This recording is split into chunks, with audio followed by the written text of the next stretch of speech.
এফালে ট্ৰেইনিঙৰ এই 5 দিনীয়া কাৰ্যসূচীৰ আজি অন্তিম দিন।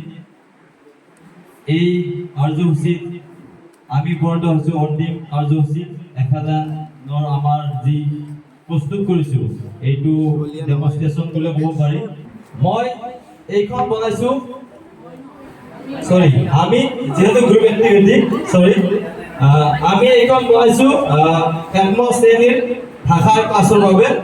আৰু ইয়াতে আমি দুটা বস্তু আমি ছাত্ৰ ছাত্ৰীসকলক দিবলৈ যত্ন কৰিছোঁ। প্ৰথম হৈছে যে স্বৰবৰ্ণ চিনাকি। আমাৰ যি অ আ স্বৰবৰ্ণখন আছে এই স্বৰবৰ্ণখন আমি ছাত্ৰ ছাত্ৰীক প্ৰথমতে চিনাকি কৰিবলৈ মৌখিক ভাষা তাৰ তলতে আমাৰ কোনো নাই যিহেতু আমি ক্ৰছ চিন দিছোঁ। আৰু স্বৰ চিহ্ন আছে যিহেতু আমি আকাৰ দি দিছোঁ। আৰু ছাত্ৰ ছাত্ৰীক লগতে কৈ যাম যে এইটো কি, এইটো হৈছে আ সমান আকাৰ। ফলপ্ৰসূ হ'ব। আৰু এইখন চাই আমি যেতিয়া ছাত্ৰ ছাত্ৰীসকলক লিখিব দিম তেখেতসকলৰ এই লিখন আমাৰ যিটো ফৰ ব্লকৰ এটা পাৰ্ট সেইটো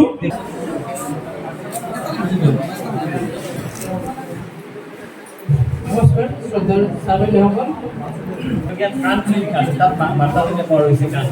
আকাৰটা ব্যৱহাৰ হৈছে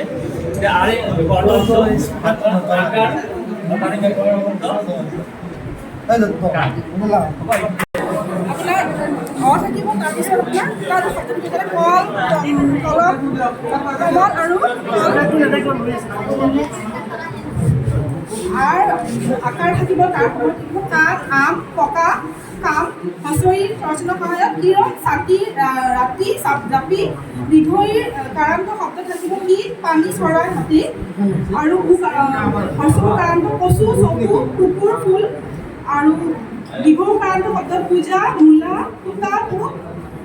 কুৰি কাৰান্ত শব্দ কৃপা, গৃহ, কৃপা, মাতৃ।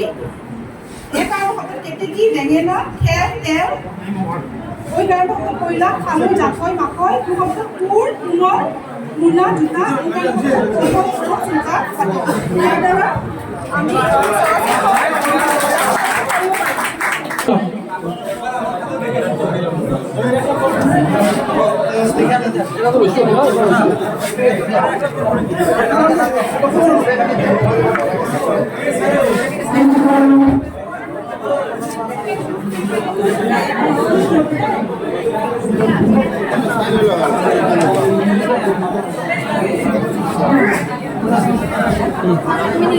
গ্ৰুপ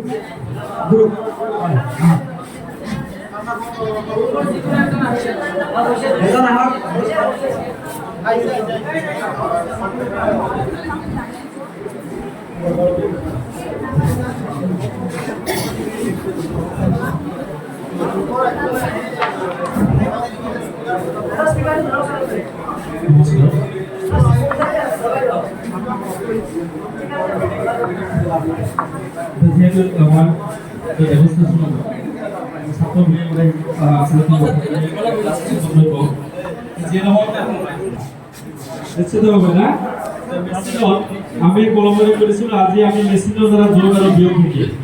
মেচিনটো চাব তোমালোকে মই প্ৰথমত কৈ দিছোঁ।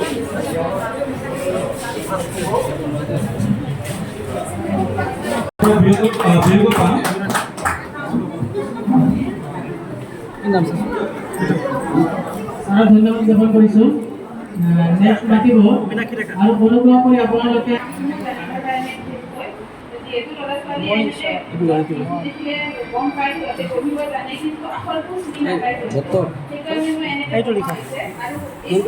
মনীষা ভৱান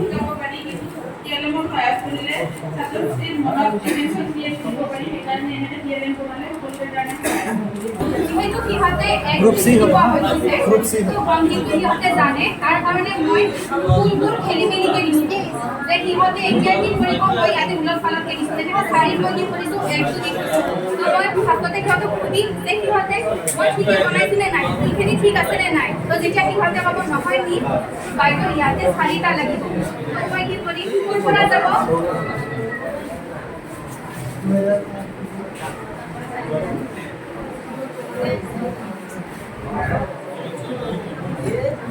মিলিছেনে নাই সিহঁতক আকৌ এবাৰ সুধিম তো সিহঁতে এনেকৈ ইয়াৰ পৰা শিকিব পাৰিব মই 2 নেওতাখন শিকাব খুজিছিলোঁ সেইখন 2 1 3 এনেকৈ ঘূৰাই দিব ল'ৰা ছোৱালীয়ে 2 2 4 2 3 5 2 4 6 এনেকৈ 2 নেওতাখন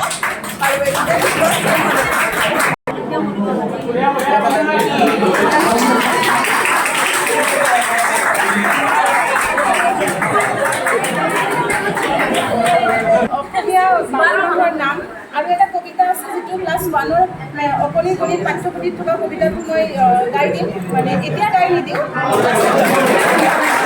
মই অৰেলৰ কাৰণে এই ছবিখন ব্যৱহাৰ কৰিছোঁ নিকোডিমৰ কাৰণে এইটো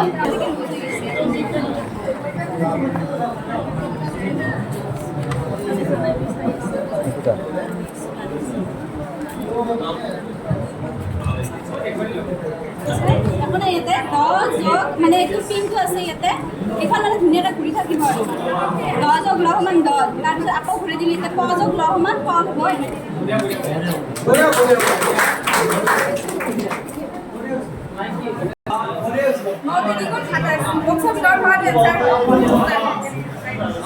ছবি নানান ধৰণৰ ৰং বিৰঙৰ ছবিৰ জৰিয়তে পাঠটোলৈকে যাব দিছে তাৰপিছত হয় আমাক কি কৰিছে কিছুমান সৰু সৰু কবিতা দিছে বা গণিতৰ ধাৰণা দিয়াৰ কাৰণে আমাক সংখ্যা গীত কিছুমান দিছে হয়নে আৰু এই ছবি বা সংখ্যা গীতৰ জৰিয়তে যিটো মনোৰঞ্জনমূলক এটা ক্লাছ হ'ব সেই ক্লাছত আপোনালোকে ল'ৰা ছোৱালীক লৈ যাব পাৰিব ছাৰে যিটো কৈছে যে 4 ব্লক এপ্লাই কৰিব লাগে 4 ব্লক এপ্ৰ'চটো আপোনালোকে লিটাৰেচি হওক বা নিউমাৰেচি ক্লাছ আৰপিসকল বিআৰপি ছাত্ৰসকল বহু সময় নলওঁ ময়ো ক'লোঁ সময় নলওঁ আৰু বিশেষ একো নকওঁ দুটামান মই ডেমো চাব বিচাৰিছোঁ মানে আপোনালোকক বেষ্ট দুটা প্ৰেজেণ্টেশ্যন টিএলএমত আমি এটেনশ্যন ক্ৰিয়েট কৰিব পাৰোঁ যিহেতু ক শ্ৰেণীৰ সিহঁতক জয়ফুল লাৰ্ণিঙৰ বহুত দৰকাৰী সিহঁতে জয়ফুল লাৰ্ণিঙৰ থ্ৰুতে সিহঁতে এটেনশ্যন ক্ৰিয়েট কৰিব পাৰি সিহঁতক সিহঁতে ৰেছপন্স কৰিব আগতে সিহঁতে এইটো কি লিখা আছে এইটো নক'ব বস্তুটো কি হয় এইটো ক'ব তাৰপিছত আমি ক'ম ইয়াত কি লিখা আছে এইটো চাইছেনে চবে ক'ব নোৱাৰিব তাৰ মাজত কোনোবা এজনে ক'ব তাৰপিছত যোনে নোৱাৰিব এইটো আমি কৈ দিম এইটো এ হয় বি হয় তাৰপিছত এইটো যিটো ABCD পইণ্টখিনি আছে এইখিনি আমি ভংগীমা গীতেৰে আমি কৈ দিম উত্তৰ লৈছোঁ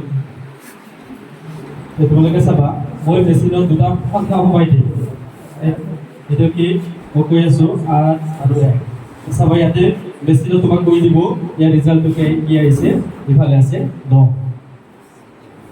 ইফালে ঠিক 8 আৰু কৈ দিছোঁ ইফালে চাবা তোমাৰ ৰিজাল্টটো আহি গৈছে 9 আহি গৈছে ঠিক ইয়াৰ দ্বাৰা মই বিয়োগৰ ফৰ্মুলা দিব পাৰিম ইয়াৰ যোগফলটো 8 আহি গৈছে ঠিক আমি যিকোনো সংখ্যা ল'লে এই 5 আৰু 3 ইয়াৰ যোগফল কি আছে মেচিনত 8 বুলি দেখুৱাই আছে হাইস্কুলত 2001 নম্বৰ বিজমালিপাৰা LP স্কুলৰ পৰা শিক্ষাৰ্থী হিচাপে অংশগ্ৰহণ কৰিছোঁ আৰু আজি মই টিএলএমটো বনাইছোঁ ক্লাছ 3 কাৰণে যিহেতু আমি প্ৰথমতে ক্লাছ 3 আমি প্ৰথমতে শিকাওঁ সেইটোৰ কাৰণে প্ৰথমতে আমি কি কৰিছোঁ ইয়াৰ পৰা 1 পৰা 10লৈকে আছে আৰু ইয়াতে 1 পৰা 15লৈকে আছে যিহেতু আমি ওপৰখিনিকো শিকাব পাৰিম গতিকে মই 10ৰ ওপৰত নেওতা এড কৰিছোঁ গতিকে এইটোৱে প্ৰথমতে ধৰি যদি আমি সিহঁতক সোধোঁ যে তোমালোকে কোৱাচোন 4 10 গুণ কিমান হয় গতিকে সিহঁতে ইয়াৰ পৰা চাব এইটো 4 পৰা আহি এইটো ঘৰত লৈছে আৰু ইয়াৰ পৰা 10ৰ পৰা আহি এইটো ঘৰত লৈছে মানে 4 10 গুণ হ'ল 40 এনেকৈ আমি হয়তো 1 পৰা 15লৈকে গোটেইখিনি নেওতা সিহঁতক সহজে শিকাব পাৰিম আৰু সহজে সিহঁতক উঠা দিব 19 নম্বৰ কোশ্চেনৰ সহকাৰী শিক্ষয়িত্ৰী মই ইয়াতে বনাইছোঁ এটা মানে যিহেতু সৰু ল'ৰা ছোৱালীয়ে ৰংচঙীয়া বস্তুবিলাক বেছি ভাল পায় সেইকাৰণে মই এই গছডালত সিহঁতক আমৰ এৰি দিছোঁ মানে আম সিহঁতে বনিব পাৰিব লগতে এইটো মানে হাৰ্ট শ্বেপত দি দিছোঁ কাৰণ সিহঁতে এইবিলাক বস্তু চাই ভাল পায় আৰু লগতে গণনা কৰিব পাৰিব আৰু এই এক যে বুলি কৈছোঁ 1ৰ মানে চিহ্নটো কেনেকুৱা সেইটো ইয়াতে সিহঁতে চাই পেলাই গম পাব 1ৰ পৰা 9লৈ সংখ্যাৰ ধাৰণাকেইটা সিহঁতৰ ক্লিয়াৰ হ'ব কৰোঁ মই তাত আমাৰ 4টা ব্লকৰ প্ৰথমটো মই এই ছবিখিনিৰ দ্বাৰা এই ছবিত তেওঁলোকৰ আমি অৰেলটো ডেভেলপ কৰিব পাৰিম। দ্বিতীয়তে হৈছে এই আখৰটো দেখুৱাই আমি ডিকডিংটো ডেভেলপ কৰিব পাৰিম। বাইদেউ যাতে তেওঁলোকৰ দুটা শব্দ কেনেদৰে গঠন কৰিব পৰা যায় অতি সহজে বুজাৰ কাৰণে এই নিয়মটো মই প্ৰস্তুত কৰিছিলোঁ। প্ৰথমতে হ'ল ফ যোগ ল সমান আমাৰ ইয়াত এইফালে আহি যাব ফল। আকৌ মই এইখন যেতিয়া ঘূৰাই দিম তেতিয়া আহিব ত যোগ ল। তেওঁলোকক ক'বলৈ দিম যে ত যোগ ল সমান তল। আকৌ এইফালে সাধাৰণকৈ ঘূৰাই দিম দ যোগ এইফালে এনেকৈ আহি যাব ধুনীয়াকৈ দ যোগ ল সমান দল। তো এইখিনি মোৰ আছে সাধাৰণ কনচেপ্ট। এটা ইয়ালৈ প্ৰস্তুত কৰিছিলোঁ।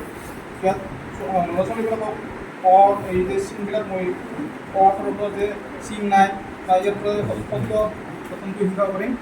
আৰু হস্ৰইকাৰ যে হস্ৰইকাৰ বা ইয়াৰ দ্বাৰা শব্দ গঠন কৰিলে তিনি এনেকুৱা শিকাবৰ কাৰণে মই এইটো বনাইছিলোঁ।